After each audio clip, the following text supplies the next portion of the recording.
Hello everyone, welcome to Prakshi classes, and today we'll be going to discuss the topic related to rebate of tax under section 87A. This will be our lesson number 2, and this is the most awaited video because so many students have commented that please आप rebate की videos डालें, and seriously the views on this rebate video has been increasing very fastly. So I think rebate का जो topic है वो बहुत लोग चाहते हैं कि ये वीडियोस वो पढ़ें और इससे समझें. सो इसलिए मैं लेसन नंबर 2 क्रिएट करके लाई हूँ इनकम टैक्स का रिबेट ऑफ टैक्स. ये बेटा बीकॉम प्रोग्राम और बीकॉम ऑनर्स के स्टूडेंट्स में जो उनका इनकम टैक्स है 6 सेमेस्टर में, बीकॉम प्रोग्राम के भी 6 सेमेस्टर में इनकम टैक्स है और इवन बीकॉम ऑनर्स के 6 सेमेस्टर में भी इनकम टैक्स है. सो बेसिकली ये पूरा जो रिबेट का कंसेप्ट है ये आपके इनकम टैक्स के पूरे सब्जेक्ट में है. और even the students who are preparing for the NTA NET JRF in commerce subject, उनको भी इनकम टैक्स का सब्जेक्ट पूरा है उनके भी पेपर में, तो उनको भी ये इम्पॉर्टेंट है समझना. So this course is beneficial for BCom program, BCom honors and the students who are preparing for NTA NET JRF. So I hope so कि आप लोग मेरे साथ कनेक्टेड रहें और हम ऐसे ही नए नए वीडियोस प्रोवाइड करते रहेंगे जिससे आपकी भी प्रिपरेशन कम्प्लीटली हो पाए. कोई डाउट हो तो आप मुझे कमेंट सेक्शन में ज़रूर बताइएगा. वीडियो को स्टार्ट करने से पहले मैं सबसे पहले यही रिक्वेस्ट करूँगी कि मेरे चैनल को सब्सक्राइब कर दीजिए प्राक्षी क्लासेस, और उसके साथ बेल आइकन होगा वो भी प्रेस ऑन कर दीजिए कि जैसे ही कोई नई वीडियो अपलोड हो तो आपको वो वीडियो मिल जाए, आप कोई भी पार्ट स्किप ना करें. ये हमारा लेसन नंबर 2 है. लेसन नंबर 1 ऑलरेडी अपलोडेड हो चुका है जिसमें हमने ये सीखा था कि बेसिकली रिबेट होता क्या है, रिबेट कब मिलता है, कैसे मिलता है, ये चीज़ें हमने सीखी थी. आज इस लेसन नंबर 2 में हम रिबेट के ऊपर कुछ टॉपिक्स पढ़ेंगे, कुछ नोट्स हैं आपको जो पढ़ने हैं, इंपॉर्टेंट पॉइंट्स हैं, पहले मैं वो आपको सिखाऊंगी, फिर मैं आपको ये सिखाऊंगी कि रिबेट के एग्जांपल्स कैसे हैं, ठीक है. और रिबेट को कैलकुलेट करने के लिए सबसे पहले आपको ये पता होना चाहिए कि क्या स्लैब रेट्स चल रहा है अकॉर्डिंग टू असेसमेंट ईयर 1920. तो ये सब हम डिस्कस करेंगे इस लेसन नंबर 2 में, ठीक है. तो चलिए स्टार्ट करते हैं. Okay. Tax rebate under section 87A as per Finance Bill 2017 is provided to. पहले क्या था कि फाइनेंस बिल जो पहले आया था उसमें भी रिबेट का कंसेप्ट था, but under the finance bill 2017 जो टैक्स रिबेट अंडर सेक्शन 87 है ये ज़्यादा आपका मॉडिफाई करके आया था. तो इसमें जो हमने पढ़े हैं वो क्या क्या पॉइंट्स हैं उन्हें मैं डिटेल्ड में आज पढ़ाऊंगी आपको. पहला पॉइंट ये है कि जो इंडिविजुअल है वो रेजिडेंट ऑफ इंडिया होना चाहिए तभी उसे टैक्स रिबेट मिलेगा अंडर सेक्शन 87 है. ये हम ऑलरेडी डिस्कस कर चुके हैं. I am really sorry. उसमें हमने ये डिस्कस किया था कि जो एसएससी होता है, there are 7 types of SSC under income tax. अगर आप इंडिविजुअल की बात करें, एचयूएफ की बात करें, पार्टनरशिप फर्म की बात करें, कंपनी की बात करें, ये डिफरेंट टाइप्स ऑफ एसएससी को टैक्स पे करना पड़ता है इनकम टैक्स के अंडर, ठीक है. बट सिर्फ रिबेट का ऑप्शन किसको मिलेगा, सिर्फ एसएससी जो हमारा इंडिविजुअल है. और इंडिविजुअल में भी जो रेजिडेंट ऑफ इंडिया है, अगर वो प्रीवियस ईयर में रेजिडेंट ऑफ इंडिया प्रूफ हो जाता है उसी को ही क्या मिलेगा, रिबेट की फैसिलिटी मिलेगी, राइट. फिर सेकेंड पॉइंट में अब जो इंडिविजुअल है जिसकी total income that is taxable income, बेटा इसमें सॉरी गलती से टैक्सेबल इनकम है. Taxable income should not exceed 3,50,000 for assessment year 1920 और 5 लाख फॉर असेसमेंट ईयर 2021. ये लिखा है टोटल इनकम और ये लिखा है टैक्सेबल इनकम. टोटल इनकम मैंने आपको क्या सिखाया था, कैसे निकालते हैं. जब हम ग्रॉस टोटल इनकम में से सारी डिडक्शंस को माइनस कर देते हैं तो हमारे पास क्या निकल के आता है, टोटल इनकम, या उसे आप टैक्सेबल इनकम बोलो. क्यों? क्योंकि टोटल इनकम या टैक्सेबल इनकम पर ही आपका टैक्स कैलकुलेट होता है, इसलिए हम उसको टैक्सेबल इनकम बोलते हैं. तो जो इंडिविजुअल है जो रेजिडेंट ऑफ इंडिया है, अगर उसकी टोटल इनकम दैट इज उसकी टैक्सेबल इनकम असेसमेंट ईयर 1920 में अगर वो 3.5 लाख से ज़्यादा की नहीं है तो उसे रिबेट मिलेगा. और अगर असेसमेंट ईयर 2021 में वो जो उसकी टैक्सेबल इनकम होगी वो 5 लाख से ज़्यादा की नहीं होनी चाहिए. Point clear. उसके बाद वो जो रिबेट मिलेगा उसको वो 2500 अप टू 2500 है अगर हम असेसमेंट ईयर 1920 की बात करें, और रिबेट अप टू 12,500 है अगर हम असेसमेंट ईयर 2021 की बात करें. अगर आप इनकम टैक्स की बात करें तो आपका जो मेन पेपर है बीकॉम प्रोग्राम और बीकॉम ऑनर्स के लिए, तो उसमें जो अभी पेपर में आएगा वो असेसमेंट ईयर 1920 के अकॉर्डिंग आएगा। सो आप लोग को 1920 के अकॉर्डिंग में ये याद रखना है कि आपके लिए इंडिविजुअल जो रेजिडेंट ऑफ इंडिया है उसकी इनकम 3,50,000 से ज़्यादा अगर नहीं है तो उसे रिबेट की फैसिलिटी मिलेगी। और कितनी रिबेट मिलेगी? 2500। क्लियर हुआ पॉइंट? बट जो एनटीए के लिए प्रिपेयर कर रहे हैं उनको याद रखना है कि असेसमेंट ईयर 2021 के अकॉर्डिंग। क्लियर? ओके, आगे देखिए पॉइंट्स। थर्ड पॉइंट क्या है? Senior citizen whose age is above 60 but less than 80 years can avail this tax rebate under section 87A। जो सीनियर सिटीजन है, बट वो इंडिविजुअल की बात हो रही है, इंडिविजुअल रेजिडेंट ऑफ इंडिया, वो इंडिविजुअल क्या होगा? सीनियर सिटीजन होगा। दैट मीन्स उनकी एज क्या होगी? 60 ईयर्स प्लस और 80 ईयर्स लेस, तो वो भी टैक्स रिबेट को अवेल कर सकते हैं। और उनके लिए भी क्या है कि वही अगर 3.5 लाख से इनकम कम है तो कितना रिबेट मिलेगा? 2500। ये असेसमेंट ईयर 1920 का है। और अगर असेसमेंट ईयर 2021 की बात करें तो उनकी इनकम 5 लाख से कम हो और उन्हें कितना रिबेट मिलेगा? 12,500। क्लियर? ओके, नेक्स्ट पॉइंट पे आए। Super senior citizen whose age is above 80 years are not eligible to take this tax rebate as they are already exempted from the tax for income of 3,50,000। अगर आप slab rates के according देखेंगे assessment year 1920 या 2021 में, जो super senior citizens होते हैं जिनकी एज 80 ईयर्स प्लस होती है, they are already exempted for the income of 3,50,000। 3,50,000 और 4 लाख कि जो ये इनकम होती है उनकी, जो स्लैब रेट्स के अकॉर्डिंग बता रही हूँ मैं, कि उनकी जितनी भी इनकम होगी अगर 3,50,000 से ज़्यादा है तो वो तो अकॉर्डिंग टू टैक्स लगेगा। पर ऑलरेडी उनकी जो इनकम होती है वो 3,50,000 रुपये पर ऑलरेडी एग्जेम्प्ट है। जो चीज़ एग्जेम्प्ट है उस पर टैक्स लगने का कोई मतलब नहीं है, और जब टैक्स लगने का मतलब नहीं है तो रिबेट भी फैसिलिटी तो ओवर है। जब 3,50,000 पे ज़ीरो टैक्स है तो ज़ीरो में से आप कुछ माइनस थोड़ी करोगे। रिबेट फैसिलिटी तब मिलती है कि जब आपकी जो इनकम है वो लोअर पोर्शन में है और आपके टैक्स का बर्डन कम करने के लिए। जबकि सुपर सीनियर सिटीजन्स के लिए जो 3.5 लाख की जो इनकम है वो ऑलरेडी एग्जेम्प्टेड है, तो टैक्स बर्डन इज नील चीज़ को आप कुछ भी मिनिमाइज नहीं कर सकते। क्लियर हुआ पॉइंट? ये पॉइंट्स मैंने स्पेशली लिखे हैं इसलिए क्योंकि जब आपके पास राइट अ शॉर्ट नोट आएगा, मैं बीकॉम और बीकॉम ऑनर्स के स्टूडेंट्स की बात कर रही हूँ, अगर आपके पास राइट अ शॉर्ट नोट आता है तो आपको ये सारे पॉइंट्स लिखने हैं। That's why I have mentioned here. Fifth point देखिए, rebate is applied on the total tax amount before adding the education cess at the rate 4%। बेटा जब हमने टोटल इनकम निकाल ली, टोटल इनकम हमने कैसे निकाली? जब हमने GTI ग्रॉस टोटल इनकम में से डिडक्शंस माइनस कर दी तो हमारे पास टोटल इनकम आ गई। इस टोटल इनकम पे स्लैब रेट के अकॉर्डिंग टैक्स लगता है, राइट? जब टैक्स लग गया उस टैक्स में से रिबेट की फैसिलिटी माइनस हो जाती है। अब जो अमाउंट बचा उस पे हमारा एजुकेशन सेस लगता है। तो वो ये बताना चाहता है कि जो रिबेट होता है वो टोटल टैक्स अमाउंट पे लगता है, उससे पहले कि एजुकेशन सेस ना लग पाए। पहले रिबेट की फैसिलिटी लग जाती है, उसके बाद जो फाइनल अमाउंट आता है उस पे एजुकेशन सेस लगता है। ये बात याद रखिएगा, ठीक है? जब प्रैक्टिकली कराऊंगी एक क्वेश्चन वो ज़्यादा आपको समझ आएगा। अभी डोंट वरी, बस अभी पॉइंट याद रखिएगा कि जो एजुकेशन सेस लगता है वो रिबेट की फैसिलिटी कटने के बाद लगता है। क्लियर? तो ये पांचों पॉइंट आपको याद रहेंगे कि जो रिबेट अंडर सेक्शन 87A है, पहला पॉइंट कि ये इंडिविजुअल को अप्लाइड होता है। इंडिविजुअल कौन? जो रेजिडेंट ऑफ इंडिया है। अब इंडिविजुअल में 3 कैटेगरी आती है। एक आती है जिनकी एज 60 ईयर्स बिलो है, एक आती है जिनकी एज 60 ईयर्स मोर है बट 80 ईयर्स लेस है, और एक आते हैं जिनकी एज 80 ईयर्स अबव है। अगर मैं बिलो 60 ईयर्स बोल रही हूँ तो वो इंडिविजुअल जिनकी टोटल इनकम 3,50,000 से कम है, राइट? तो उनके लिए क्या है? टैक्स उनके लिए रिबेट फैसिलिटी अवेलेबल है। क्लियर?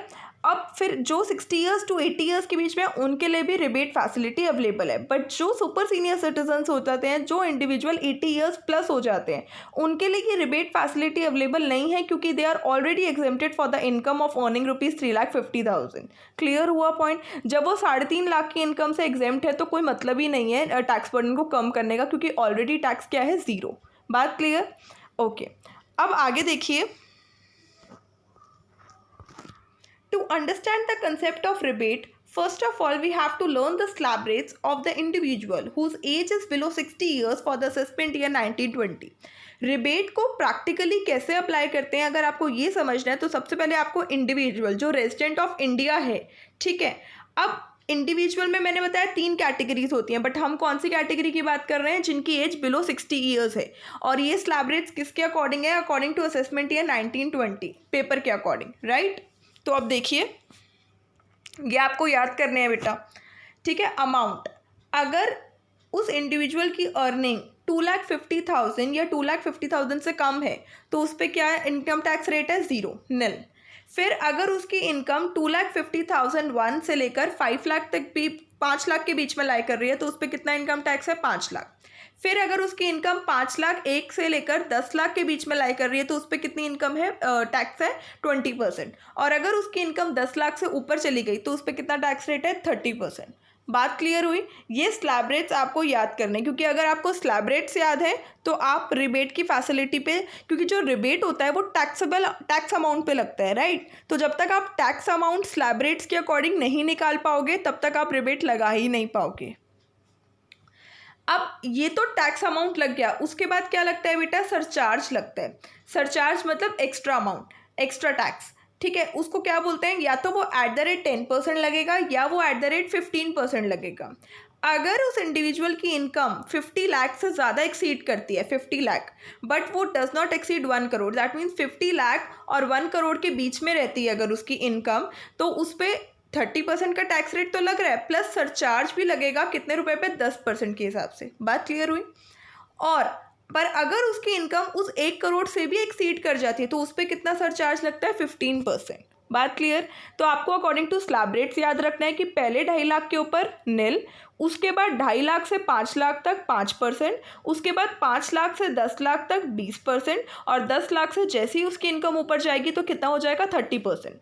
अब 50 लाख से भी अगर ऊपर इनकम गई, 50 लाख से लेकर 1 करोड़ तक अगर बीच में इनकम रही तो उस पर टैक्स रेट तो लगेगा 30% का, पर उस पर सरचार्ज भी लगेगा एक्स्ट्रा 10% का, राइट। और अगर 1 करोड़ से भी एक्सीड कर गई तो उस पर टैक्स रेट तो लगेगा 30% का और उस पर एक्स्ट्रा सरचार्ज भी लगेगा 15% का। यहाँ तक क्लियर हुआ कंसेप्ट? पक्का? ओके। अब आगे देखो, सरचार्ज लगने के बाद बेटा एजुकेशन सेस लगता है, और एजुकेशन सेस कितना है? 4% है ऑन द टैक्स अमाउंट पे। जो आपने स्लैब रेट्स के अकॉर्डिंग टैक्स लगा दिया, टैक्स जो निकला उस टैक्स अमाउंट पे क्या लगता है? एजुकेशन सेस लगता है 4%। बात क्लियर हुई है? ओके। अब ये तो कंसेप्ट था नॉर्मल की स्लैब रेट्स क्या है, सरचार्ज कैसे लगता है, एजुकेशन। अब बेटा ये टेबल मैंने आपके लिए इसलिए बनाई है कि आपको एक रिबेट का कंसेप्ट पता चले कि रिबेट कैसे मिलेगा, ठीक है। इसके नेक्स्ट वीडियो के बाद जो ये पार्ट नंबर 3 होगा हमारा रिबेट का वीडियो, उसमें हम एक प्रैक्टिकल क्वेश्चंस करेंगे और बहुत सारे एग्जांपल्स देखेंगे कि कभी अगर इंडिविजुअल की इनकम 10,50,000 है, या कभी इंडिविजुअल की इनकम 3,50,000 है, या कभी इंडिविजुअल की इनकम 17 लाख है, तो फिर हम कैसे रिबेट निकालते हैं। क्लियर? ये पॉइंट याद है? पर अभी मैं आपको एक छोटे से एग्जाम्पल के साथ टेबल वैल्यू के साथ समझा रही हूँ। देखो, मानो एक इंडिविजुअल है, उसकी टोटल इनकम दे रखी है। टोटल इनकम मतलब ग्रॉस टोटल इनकम में से डिडक्शंस माइनस कंप्लीट करके सब कुछ दे रखा है। कितना दिया हुआ है? 3 लाख, ठीक है। अच्छा, अब इस पे आओ टैक्स अमाउंट। बेटा इस 3 लाख पे टैक्स बनता है। अभी मैंने आपको याद कराया कि स्लैब रेट्स पहले 2.5 लाख रुपए पे निल है, इसका मतलब इस 3 लाख में से मैं 2.5 लाख निकाल दूँ तो कोई भी टैक्स नहीं बनता, राइट। अच्छा, अब 3 लाख में से अगर मैंने 2.5 लाख निकाल दिया तो बचा कितना? 50,000 रुपये। मेरी बात समझ आ रही है? वैसे दोबारा से ये स्लैब रेट पे आओ। बेटा पहले के 2.5 लाख रुपए पे तो निल है, अब इस 2.5 लाख से 5 लाख, बट बेटा 2.5 लाख तो निकल गया, तो है कितना? उसने कमाया कितना है? 3 लाख कमाया है, और पहले के 2.5 लाख पे तो निल है, तो अब कितना बचा? 50,000 बचा, राइट। अब इस 50,000 पे कितने रेट पे टैक्स लगेगा? 5% के हिसाब से। अगर आप 50,000 का 5% निकालो तो ये कितना होता है बेटा? ये होता है 2500, राइट। आप क्या 50,000 का 5% करेंगे तो इट इज़ 2500। करके देख लीजिए, 5 × 5 25 एंड 1 2 2500। यहाँ तक क्लियर? अब ये मेरा टैक्स अमाउंट आ गया। मैंने आपको क्या बताया था? जो रिबेट होती है वो एजुकेशन सेस से पहले लगने से टैक्स अमाउंट पे लगती है, राइट। अब टैक्स अमाउंट तो मेरा निकल गया, 2500। अब देखो क्या इस इंडिविजुअल को आपको लगता है रिबेट मिलेगी? बिल्कुल मिलेगी, क्योंकि मैंने क्या बताया था, एक इंडिविजुअल जिसकी टोटल इनकम 3.5 लाख से कम होगी तो उसको रिबेट की फैसिलिटी मिलेगी अप टू ₹2500। तो बेटा उसकी टोटल इनकम 3,50,000 से कम है और वो रेजिडेंट ऑफ इंडिया भी है, तो उसे कितने रिबेट मिलनी चाहिए? 2500 की। 2500 उसका टैक्स है और 2500 की उसे रिबेट मिल गई, तो अब उसका टैक्स बर्डन कितना हुआ? नेट टैक्स लायबिलिटी, मतलब उसको टैक्स कितना पे करना है? 2500 टैक्स पे करना था, बट 2500 की रिबेट मिल गई तो उसको टैक्स कितना पे करना है? 0। अब समझ आ रहा है कि रिबेट एक्चुअली में कैसे रोल प्ले करता है।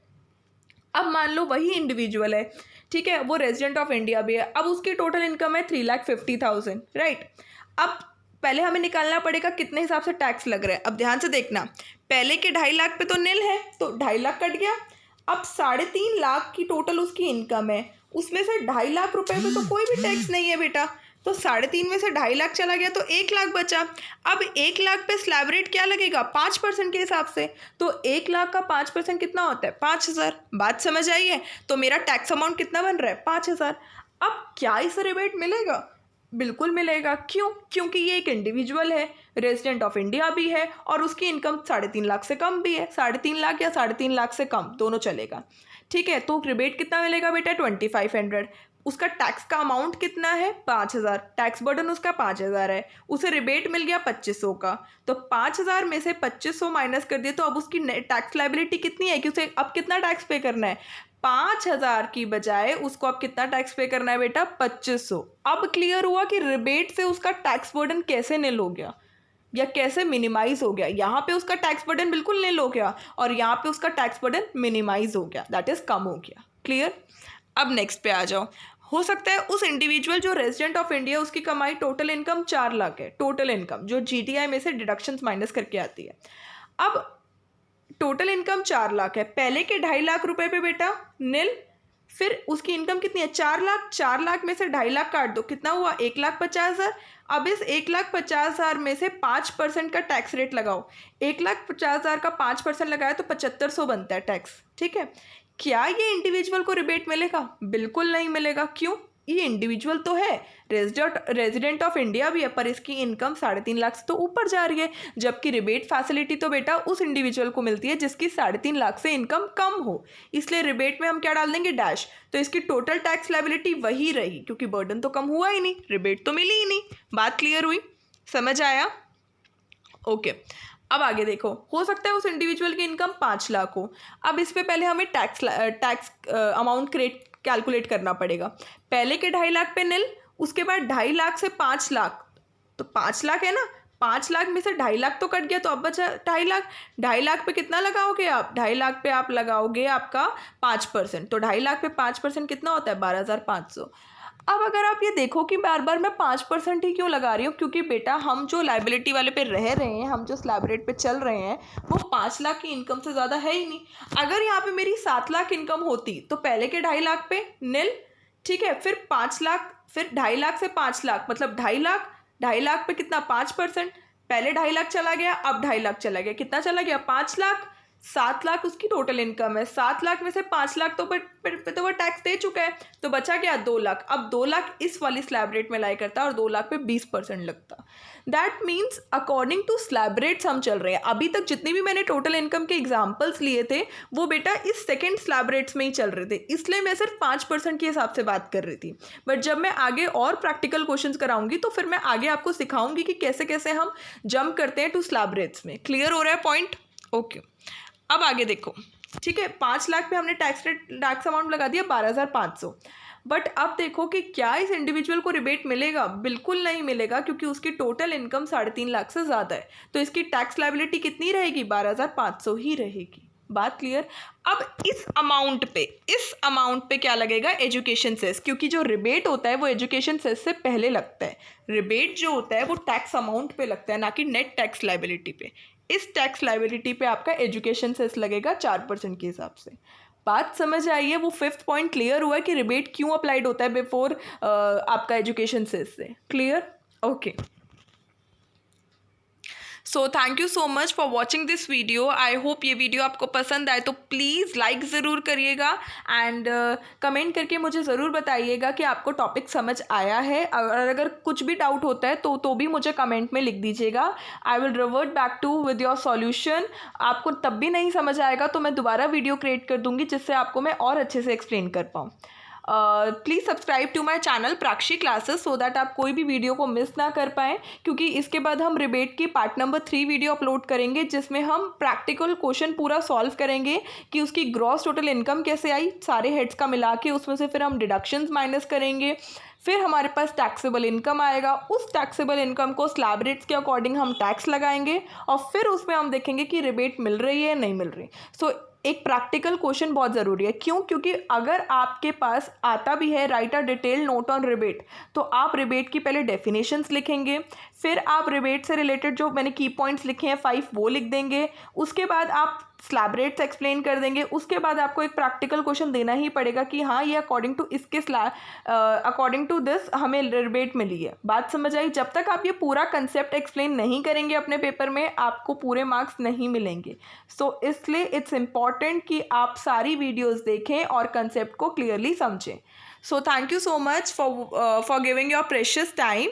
ऐसे ही आप लोग प्राक्षी क्लासेस के साथ कनेक्टेड रहिए एंड वीडियोस को लाइक ज़रूर करिए and please share the videos with your friends so that उन लोग तक भी वीडियोस पहुँचे जिन तक ये नहीं पहुँच पा रही हैं। And thank you so much. Be safe at your home. Bye bye, take care.